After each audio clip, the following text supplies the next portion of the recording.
IGBO'S headquarters in Abuja, where hundreds of Nigerians from Ghana have gathered at the Ecowas Secretariat to protest against the indiscriminate blocking of shops owned by Nigerians in Ghana. This abuse has been on for a couple of times, including a case of a suicide by one of the shop owners, a woman, 6 days ago. Near the Kane village in Maryland, where 60% of the craftsmen here are mostly Ghanaians who are into this cane chair craft work. Most of them have been here for over 3 decades. Some of them, business have been really good for them, but for some, like Mr. Kobe here, who says he's from the eastern region, he wishes to actually go back home. He feels he has been here enough and wants to go back home, but then he has not saved enough money.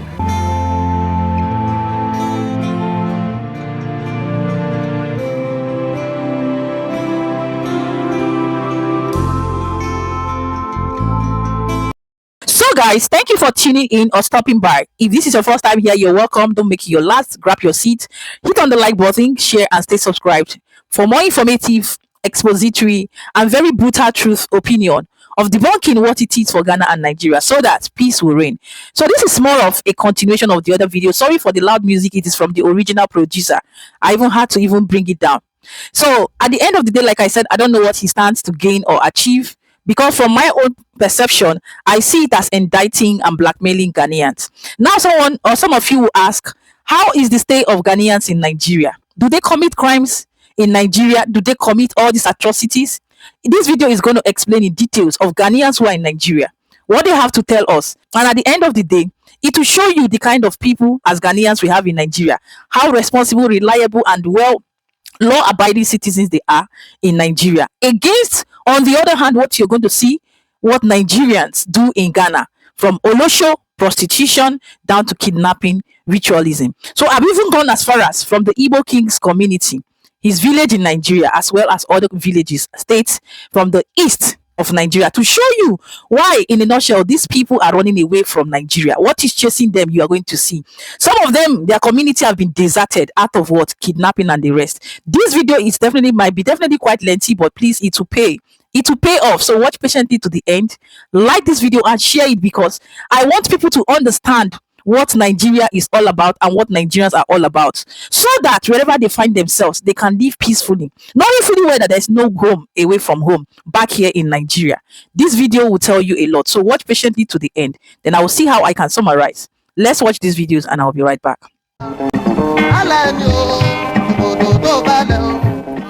November 1969 ushered in the first major flashpoints of a sagging relationship between both Ghana and Nigeria in recent history, egged by the huge presence of foreigners in Ghana, mostly Nigerians, a direct opposite of Kwame Nkrumah's policy that made Ghana home for all Africans when Ghana gained independence in 1957. Ghana's then Prime Minister Kofi Abrefa-Buzia enforced the Aliens Compliance Order 6 weeks just after being in power. Now, at the time of the Aliens Compliance Order, I was actually in Kumasi, and what I remember was that, when the compliance order was given by the Bushia government, everybody was saying that they say Nigerians should leave. They say Nigerians should leave. So everybody was running helter-skelter. People were selling their properties, buildings, and running to Nigeria. I was then a student. I think I was in my first year or second year at Legon. So we used to come to where we were around 37 area as people were moving, heading towards the border, Aflao, to continue their journey to. But one thing I've always said was that it was out of fear that our people started moving. Because they said Aliens Compliance Order, if you don't have a resident permit, go for one, regularize your stay. But our people didn't understand. They didn't know how to go about all these things.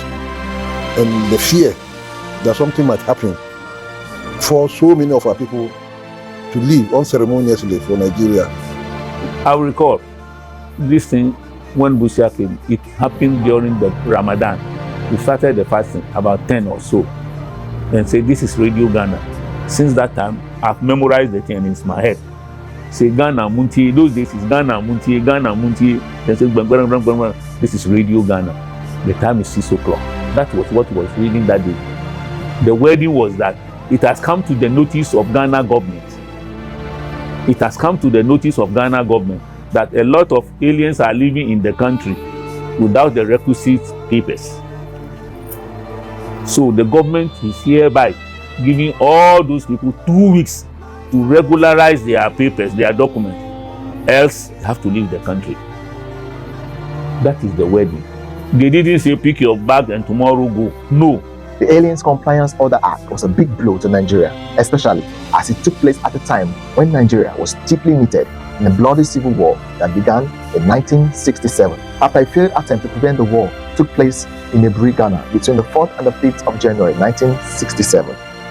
Prior to that, under the Nkrumah's regime, though Nkrumah was for continental Africa and invited most African people to come in, the first time we have an issue of even a deportation order was what we called Alien Deportation Act under Nkrumah.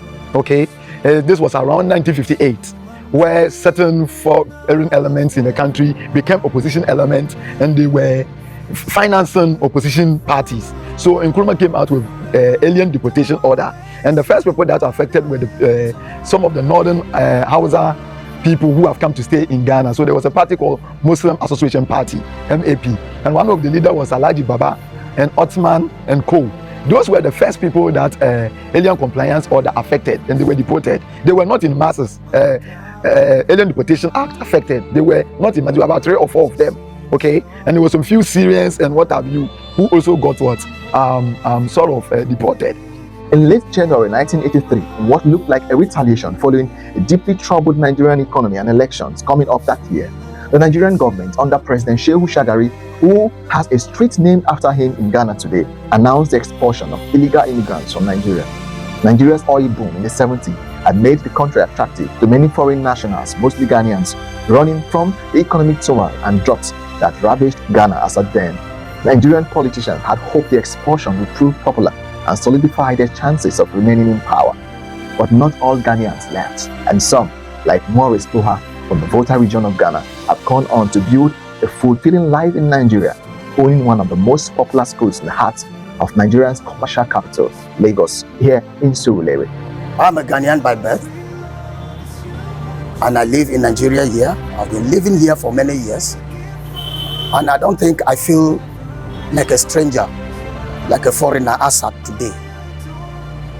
I feel free. I'm doing my business. I have friends here more than I do have in Ghana. So I take myself as one of the numerous Nigerians have been. I've been here for 38 years now. I came to Nigeria in 1980. In fact, you stayed in somebody's country for 38 years. What are the adverse things you want to say about the people and the country as a whole? You eat their food? Are you not part of them? Well, Nigeria here, there's a big market here, so anything that you are doing, you'll get customers. And since I've been to this place, for work, I never lack of work.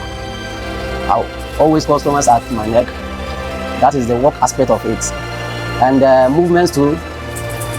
So far as you are not looking for any trouble, it's a free movement. So I'm here at the Cane Village in Maryland, where 60% of the craftsmen here are mostly Ghanaians who are into this cane chair craft work. Most of them have been here for over 3 decades. Some of them, business have been really good for them, but for some, like Mr. Kobe here, who says he's from the eastern region, he wishes to actually go back home. He feels he has been here enough and wants to go back home, but then he has not saved enough money to enable him leave. This is actually the story here. I come from Ghana. My village is Enyiresi, Achim Enyiresi. I stay here in Nigeria almost 30 years for Nigeria here. Nothing bad for me. They know they do me bad. Because I know they go in the work anyhow. If you do work anyhow, I will get problem. If you don't work anyhow, you don't get problem. You stay the place where you did. Now before the immigration and the warriors, they say, but come, immigration don't stop. The business is good, but if you don't get money, you don't go see money. If you get money, do and down. When the Christmas time, you sell out, you get your money.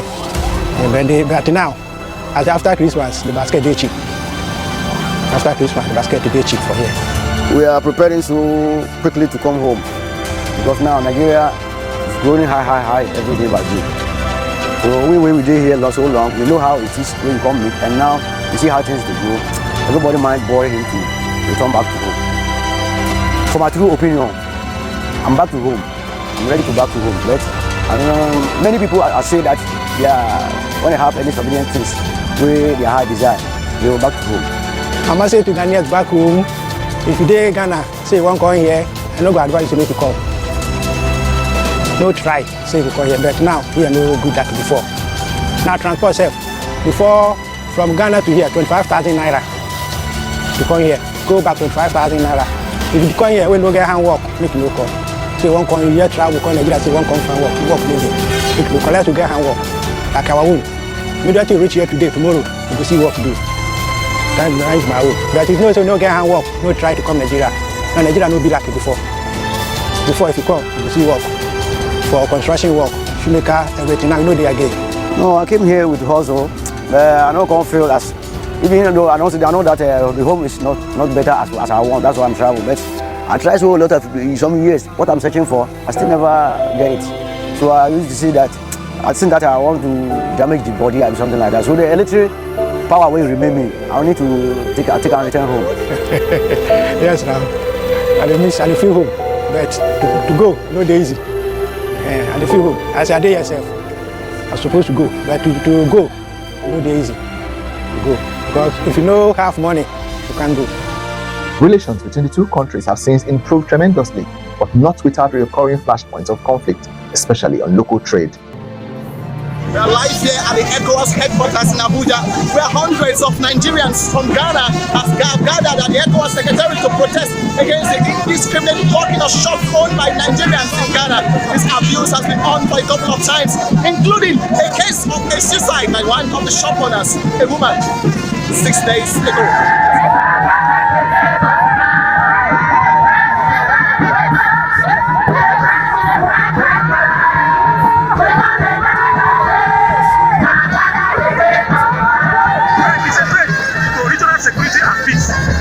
There are Ghanaians living and scattered all over Ecowas member states. Nobody is harassing them, nobody is molesting them, and yet this is the situation. I don't know where they are. We are calling them from Nigeria. No more call Ghana, no more fight there. I don't know where they are. When Nigeria women there, we are very hard working. We are to me. We are free. The cow free man now. And I'm calling them out. We are getting Ghana. We are doing much of Nigeria. There's nothing to be gained by having 5 million traders here. Because even if you come here, what can we do? What I think we can do going forward is to ask for an emergency meeting between Ghana and Nigeria at which the other ECOWAS ministers will be present. Because if you look at ECOWAS's history, we've been able to solve our problems internally. So give me a bit of time. You brought this matter to me and I take it very seriously. That's why I decided to come down in all humility to talk to you. I did not want to sit in my office and just receive it. So please, I want you to calm down. I want you to respect law and order in the Republic of Ghana. I do not want you to take the law in your own hands. And this discussion that we're prepared to die, no. The Almighty Allah subhanahu wa ta'ala is the giver of life. It is not for us to take our own lives or say that we're prepared to die. So please, I'm begging you, okay? Their shops had been locked down by Ghanaian authorities, especially members of the Ghana Union of Traders, in execution of the provisions of a controversial 2013 Ghana Investment Promotion Law that states the following in Section 27 and Section 28 of the GIPC Act.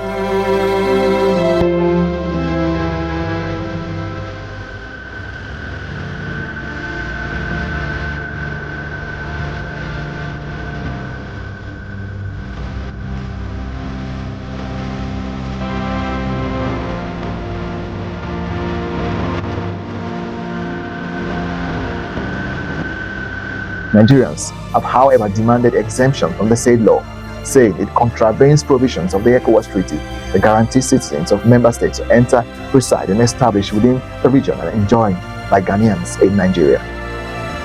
Nigeria's commercial capital of Lagos has the highest number of Ghanaian population in Nigeria. Unconfirmed sources say there could be 500,000 Ghanaians living in Lagos alone. Port Harcourt is Nigeria's oil capital, located in the oil-rich Niger Delta. Kofi Battels is a Ghanaian and is one of the most renowned radio presenters in the country. Nigerians are amongst the most hardworking and enterprising people in the world. Nigerians are very full of life. And I think as an individual, I'm lucky to be in this country because I can embody the best of both worlds. The calculation of the Ghanaians, the organization of the Ghanaians, the straightforwardness of the Ghanaians, with the hustle spirit of the Nigerians, the hardworking, never say die, fearless, spirit of the Nigerians, and I think I embody that.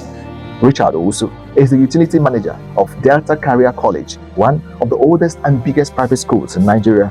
He has lived in Nigeria for close to 2 decades. They say Nigerians are not good, but if you will never do anything wrong to anybody, nobody will harm you, except you mix yourself with the other people, or you want to do bad. But apart from that, I never see any wrong thing in Nigeria here, even since how many years I'm in Warri here.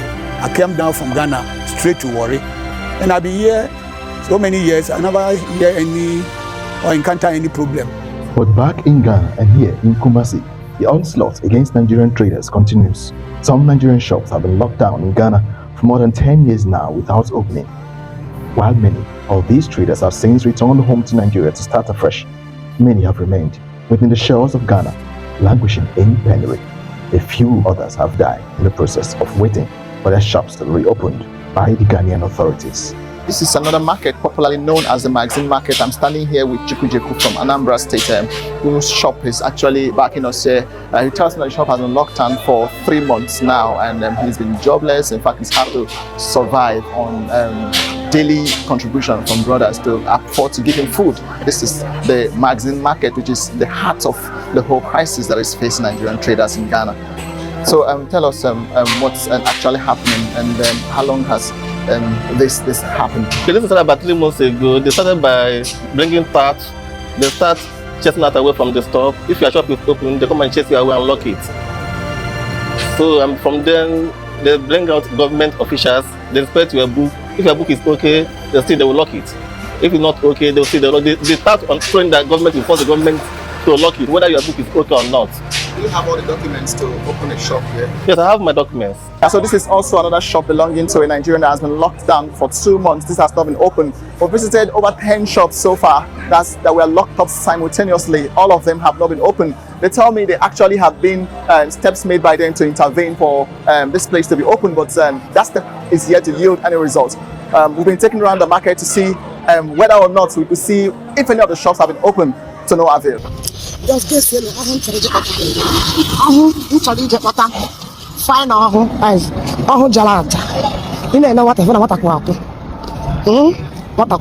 I did talk, they go say me, I did against Nigeria, I grew up one village for Nigeria and that kind of thing. Imagine, how can you come out on social media and talk this kind of thing? Someone, for example, she say, imagine you invite girl come from Nigeria, they will talk for TikTok. You invite her come from Nigeria, but she can't do a low show, she can't do a show. You see, can't game mine, come bring her on social media, come promote her. Which kind of man with that one? You can be a big man, you can only hear this one, this one na fine babe. What do you do already na illegal? And I spoil Nigerians' name. In Nigeria, where they do better work, where they do legit work, now go to spoil their name. See how face the any person. And this kind of person, Ghana police for the fine. They will find a social media account, they will probably report on face. Ghana Nigeria gang, that account not go report on face, they will block on face. Ghana police, now for look for this kind of woman, find them, and face with them, find them, go arrest them. This kind of will deport go Nigeria, and then they give us bad name for this country. People they work here, where they for here, where they work, better work, good work. They go there, they call them a shower. Call this country, the person. Say it anyhow. Ghana Nigeria, I'm not going to report that page. When is after 2 minutes you cut it? Huh? Speak loud. From where, please? From Olu. Olu where? Huh? I'm from Imo. Imo State? Imo State, yes. Olu? Yes. Down from Imo State? Yes. How long have you been in Ghana? Just less to 1 month now. What is your name? My name is Asos Divine. Divine? Yes. How old are you? I'm 16 years old. My name is Elena Danjo. I'm from Plateau State. Oh, mommy. How old are you? I'm 18 years. How long have you been in Ghana? 7th of this month, maybe 2 months. Oh. My name is Abuja. My name is Abuja. Where are you from? Imo State. How old are you? 16 years. 16 years. Stand up, let me see. My brother, this 1, 2, 3, they are the same mother, the same father. 3 of you are from the same mother. The same father. The same father. Have you spoken to your parents? Where are your phones? This is our phone. You're taking all your phones. Who brought you to Ghana? His brother. The brother. The brother of this person. The brother of this one. Okay. So you are from Imo State. 16 years. The same mother, the same father. 14 October, make it 16 years. Jesus Christ. So you are still 15 plus. 15 plus. And you have been in Ghana. And what have they been doing to you? They take you out to see men. You see men. And they pay you. No, they don't pay me. Any money we work, they keep it. We give them everything. 15 years. Everything. See our children in diaspora, 15 years. Out of their own wish. Children are supposed to be in school. These are the great future leaders of Nigeria and diaspora. 15 years. 3 children from one father, same mother from Imo State. Yeah, I'm watching over 40 Nigerians na edi na echo nyabutire dwumadie aye 3 in 1 news edi ahyemu wa ensem binum eka Nigeria for over 40 years omo achi wo mohui na ye behwe ewo sa show yi so say 3 in 1 news yan say bin wahu yen kan entie ensem bia yen bre yen papi ode ma yen about Nigeria for ye ba behwe de echo nyina a efa wo mo enche ne ho aye over 40 Nigerians ye wan den wo mo achi wo mohui hwamonya mema sa o Ghanaians nanka sentence mu. Some MPP for say mo share so. But when Ghanaian give you people the opportunity, do what the people want. At least, yeah, can say before I go on, folks, munya ni ready, mami. And it has taken one politician who I respect so much, and also a brother, Hassan Ayarga of the APC. Then why he calls the rest of this Igbo guy who is here foolishly talking rubbish. No, why you lucky say, fitting Monday based in Kweku, I'm not Mentiapo, but a free or they commanded and you think we are joking? Hassan Ayarga caused the arrest of this Igbo man, and he was arrested when he was sitting at the National Security Office. Yeah, but no all the Nigerian High Commission and Odini and High Commission the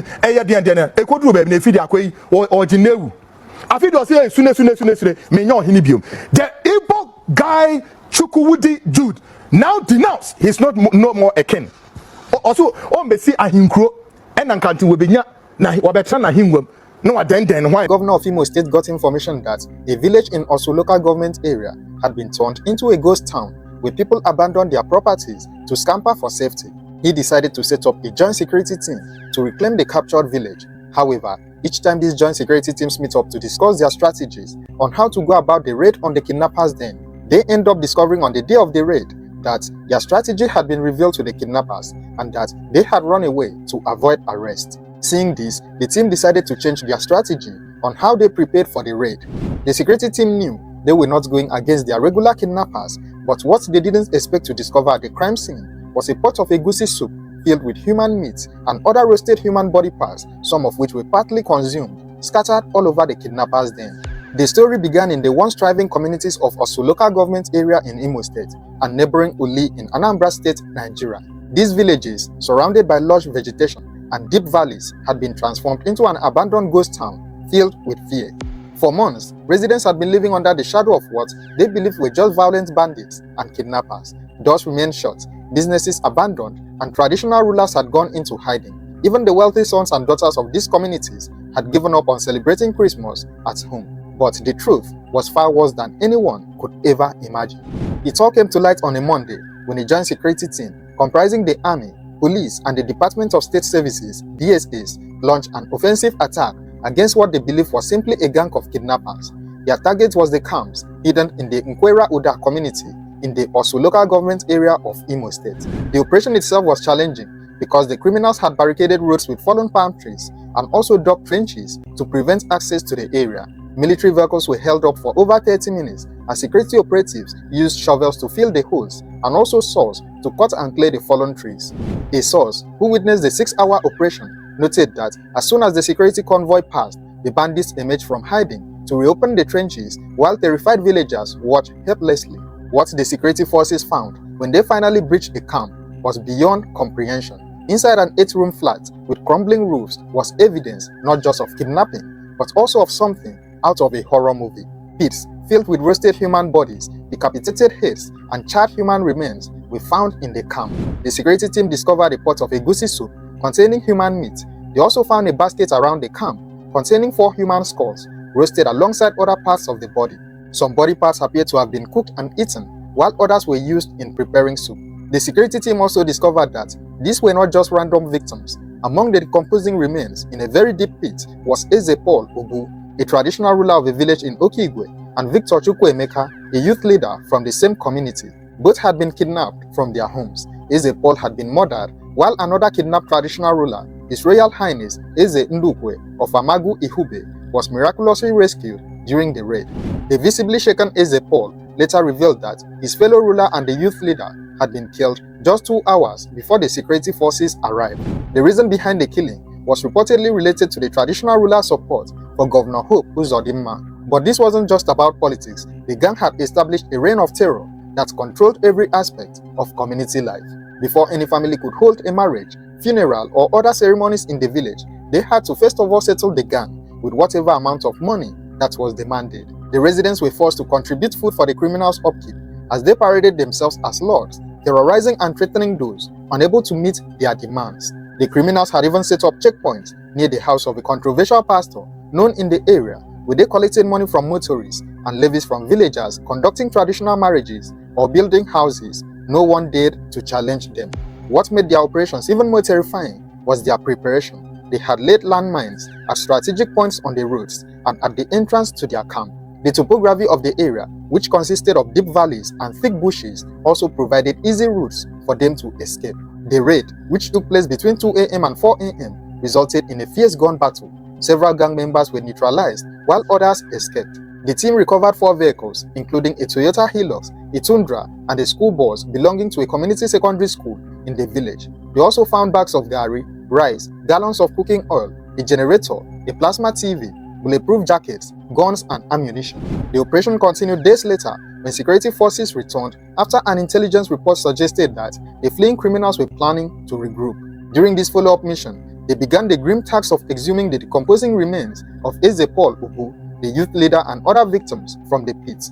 A girl who was rescued by the security forces shared her harrowing experience at the hands of the kidnappers. So on Sunday, I'm supposed to go home. So they said that there's lockdown. So even give me money, so my transport, so I will go. So they said that on Sunday there's lockdown. So I now say, okay, Tuesday I should go home before they cut me inside room. So one their commander tried to rape me this morning before he heard the gunshots and he ran away. I was the only one inside the room. They asked me to join them. I said no, I cannot. I cannot kill my fellow human being for nothing. So can you just narrate a little what the kind of things you've seen in that place? Yesterday afternoon, they killed one army man, and this man here, they kidnapped him in the night with one fair man there. So they kidnapped them. They killed some. That day we came, they showed us on my head that if we tell government anything about this case, that they're going to cut off our head. So what else did they do there? They beat us. They even kill woman being, kill them, roast the woman being. I don't know anything.